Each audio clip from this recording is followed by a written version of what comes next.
While working in Adobe Bridge, you may want to change the way thumbnail and preview looks.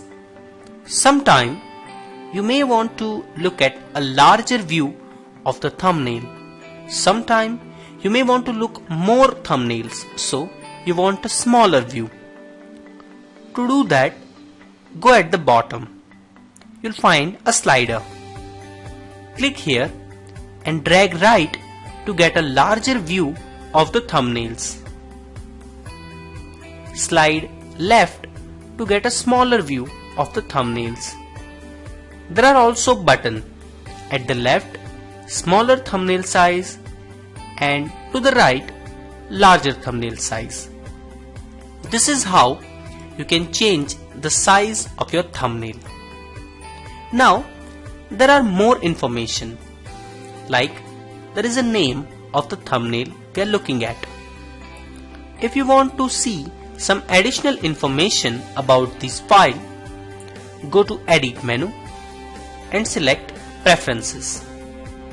From here, select Thumbnails, and here you can choose which additional line of metadata you want to see. For example, if I click here, it will show the date of creation.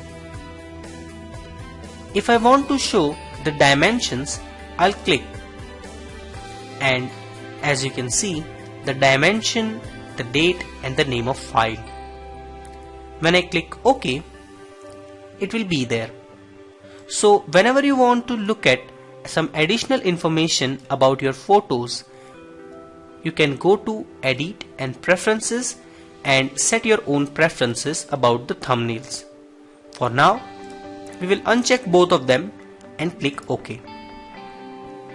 In addition to that, you may want to adjust the position of your file. Let's say I want the peacock at the first. So I select it and drag it.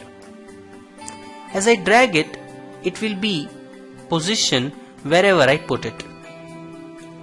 Now, as you have noted, this will become sort manually. From here, you'll be able to sort these files by file name, type, date, size, dimension, and etc. For now, let's just keep it to sort by file name. And as you can see, it becomes the way it was. Using this little button over here, you can change to make it in ascending order or descending order. So this is how you'll be able to adjust the preview of the thumbnails of your files.